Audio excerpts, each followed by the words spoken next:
Bonsoir et bienvenue dans Culturel. Désolée, j'ai la voix un peu éraillée, mais je suis là, toujours là. Je profite, comme vous, j'espère, de toutes les activités qui nous sont proposées en Sarthe, d'aller voir du spectacle vivant, du cinéma, de lire des livres, de découvrir des expositions, plein de nouvelles idées, plein d'énergie qui existent, qui continuent d'exister en Sarthe. On en parle ensemble ce soir dans Culturel.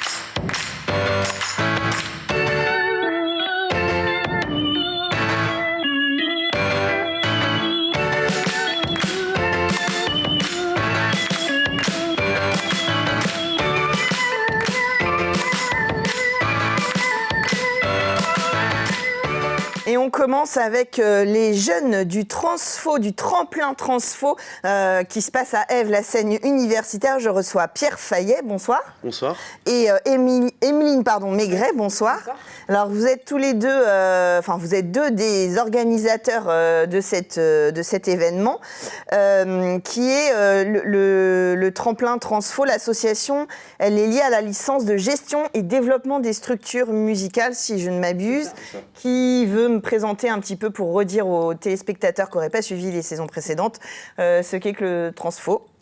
Alors, en fait, c'est un événement qu'on organise, c'est un tremplin musical, du coup, pour mettre en valeur des jeunes talents. Et nous, on a choisi de promouvoir les talents locaux.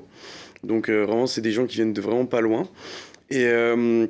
Et donc, le but, c'est d'organiser une soirée à laquelle va se présenter trois artistes qu'on a sélectionnés.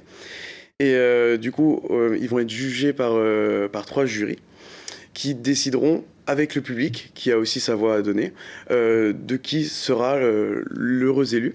Et donc cet heureux élu aura la chance, entre guillemets, de nous avoir pour accompagnant. On va l'aider dans ses démarches, voir ce dont il a besoin pour son futur artistique. Et puis l'aider à promouvoir que ce soit sa communication, sa gestuelle de scène, sa présence scénique, on dit. Et donc voilà, pouvoir l'aider et promouvoir tout ce qu'il a à promouvoir dans le futur. Alors c'est un espèce de cas pratique grandeur nature, avec évidemment le plaisir des rencontres. On l'a compris, c'est une sorte de petit The Voice sartois. Comment vous avez présélectionné ces trois artistes ? Nous déjà, on voulait donc mettre en avant la Sarthe et la région en avant. C'est pour ça qu'on a vraiment fixé le Transfo à la région des Pays de la Loire. On a également voulu des artistes qui n'étaient pas forcément sous label pour donner de la chance un peu... Oui, à tout le monde, c'est l'idée du tremplin. Qui ne se mettent pas une pression s'ils n'étaient pas labellisés ou autres. Et puis après, on voulait également, vu que les lives nous ont manqué pendant quand même 1 an et demi, 2 ans, on voulait avoir des artistes qui proposaient un univers particulier et qui jouaient des instruments également sur scène pour avoir un vrai relationnel entre le public et les artistes. Alors, vous nous parliez tout à l'heure, Pierre, du jury. De qui est constitué le jury ? Alors, on a déjà Nicolas Bongrand, qui sera là pour représenter la SMAC du Mans, super format. Oui, super format. Voilà, et on aura également un jury de Syncope, qui est une association qui est basée à Allonne. Et on aura un dernier jury qui vient de Paris, qui bosse dans un label parisien. Et donc 3 professionnels du métier qui savent... Quatrième, parce que, voilà. Donc on a également Elisa Roblin qui est chargée de production sur les clips festival, où le gagnant justement du Transfo participera à une place sur le festival, et le public aura également sa voix dans la décision du gagnant. Alors, on en avait parlé il y a 2 ans, du coup. Il y a aussi Cocotte Mag, qui est un magazine qui promeut un peu les artistes dont vous parlez. Il y avait Cocotte Mag, voilà. En fait, c'était un projet aussi que l'association Electric Campus, qui est soudée par toute notre licence, qui existait avant. Et cette année, il a été remplacé par un festival de rap, de culture urbaine, qui est 52 Hz. Voilà. D'accord, et qui permettra aussi encore de voir de la scène. Alors, les 3 artistes, on les connaît. Présentez-les-nous. On va commencer par Tenzing. Oui, Tenzing, du coup, c'est un jeune artiste, auteur, compositeur et interprète nantais, qui est batteur, qui est claviériste et qui compose lui-même, qui écrit lui-même ses textes et qui met sous forme de slam en scène ses productions. Alors, je crois qu'on a un petit extrait. On peut voir en plein pot un petit extrait. D'une belle histoire, je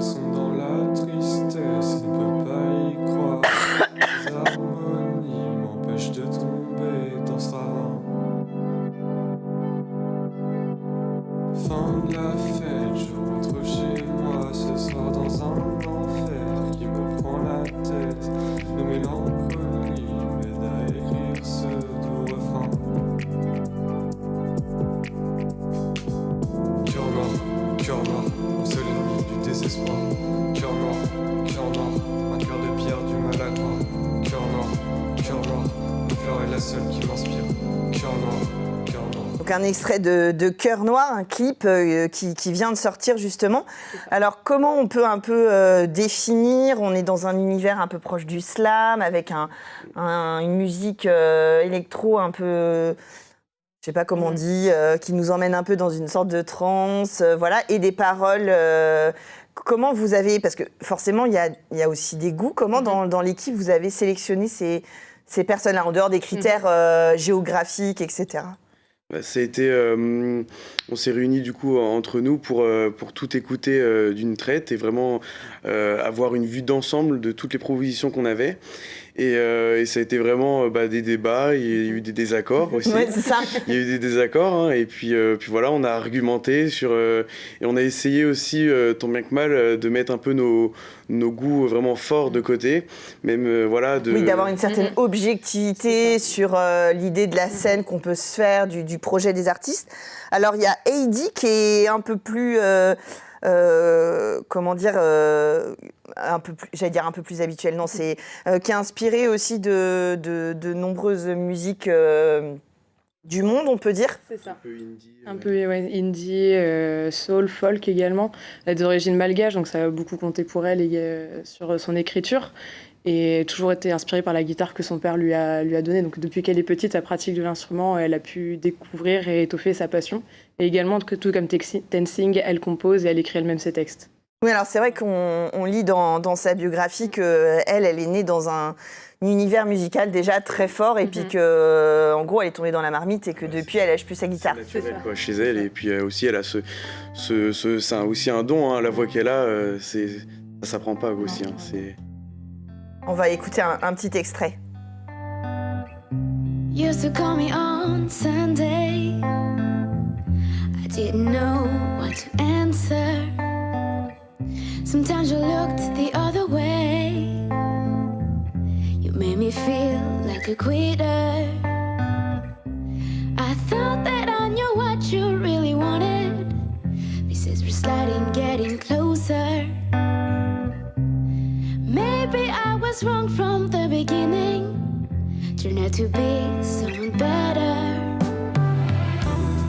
What will happen now? On est tous dans l'ambiance et je l'entends dans l'oreillette, en coulisses, en régie aussi, avec une très belle voix d'Heidi, mais nous n'allons pas influencer. Un autre univers avec Joseph. Alors elle dit quoi? Joseph, mais on prononce bien le E, en tout cas on le voit à l'écrit parce que justement il y a cette histoire de genre. C'est ça, elle joue sur les genres effectivement, donc c'est aussi une question maintenant qui est actuelle, où se place le genre ou choses comme ça, et je trouve que Joseph justement se place sur cette question avec son univers proprement marqué et c'est très intéressant. Oui, oui, comme vous le disiez, très actuel. Il y a beaucoup d'artistes aujourd'hui qui jouent sur ce mélange des genres et qui ne le définissent pas forcément justement. Alors elle est plus inspirée par la chanson française. Oui, c'est ça. Elle a déjà un texte qui est vraiment intéressant. Et puis moi, personnellement, ce qui est penché aussi dans la balance au moment du vote et ce que j'ai avancé avec mes camarades, c'est que vraiment, elle a elle dégage quelque chose d'assez puissant, déjà à travers sa musique, et puis aussi une présence scénique qui est assez innée chez elle, et du coup, c'est assez fort, et je pense que ça va donner quelque chose de très intéressant sur scène, donc à voir ce qui plaira au jury. Alors on va en écouter pour les téléspectateurs un petit extrait. Que d'esprit lent, on reste chargé. Tu crises tes nerfs en feu, t'es barré. Qu'on se laisse aller une fois, qu'on se taise avant le noir, qu'on se dise les choses sans filtre, qu'on s'écrive les mots qui fâchent, qu'on en profite avant de partir, qu'on la vit vraiment sans se trahir, qu'on s'enlace, qu'on s'embrasse, qu'on s'emporte, qu'on se pardonne. J'aime mais c'est trop beau, j'aime mais c'est trop beau. Je vois que mes défauts, c'est ce qu'ils disent à faux. Je marche seul, j'y crois, ouais. 3 magnifiques univers à découvrir. Alors, c'est jeudi prochain, le 25 novembre. Vous avez le droit exceptionnellement de quitter un peu plus tôt LMTV, de ne pas regarder Culturel jeudi prochain pour aller à la scène universitaire. Pas de réservation, ouverture des portes 19h. C'est ça. Voilà, et prix libre, on peut venir, enfin tout le monde peut venir pour voilà, selon ce qu'ils pensent vouloir participer ou en sortant tellement ébloui par les 3 artistes. C'est l'objectif. Et puis donc on pourra voter pour l'artiste que l'on préfère. Voilà, ça, il y aura un système de vote qui sera très simple, qu'on expliquera sur place. Et donc pour vraiment permettre au public de pouvoir donner sa voix, parce que ça compte aussi. Hein, et puis on fait aussi de la musique quand on est un artiste pour le public, pas que pour les professionnels. Oui, donc, tout à fait. Et des fois, ils sont pas d'accord, des fois, ils sont d'accord, des fois, ils sont pas d'accord. On le voit souvent. Donc, la finale du tremplin Transfo, le 25 novembre, donc à Ève, allez découvrir Tenzing, Heidi et Joseph. Et puis, si vous n'avez pas l'occasion, on essaiera de les faire venir sur le plateau. Et puis, vous pouvez découvrir leurs clips. Merci d'être venus, Pierre et Emeline, sur le plateau. Je vous souhaite une belle soirée. De toute façon, a priori, vu la programmation, c'est lancé, c'est bon. Ça va être fait. Et puis, nous, on va découvrir un autre univers encore tout de suite pour la suite de Culturel.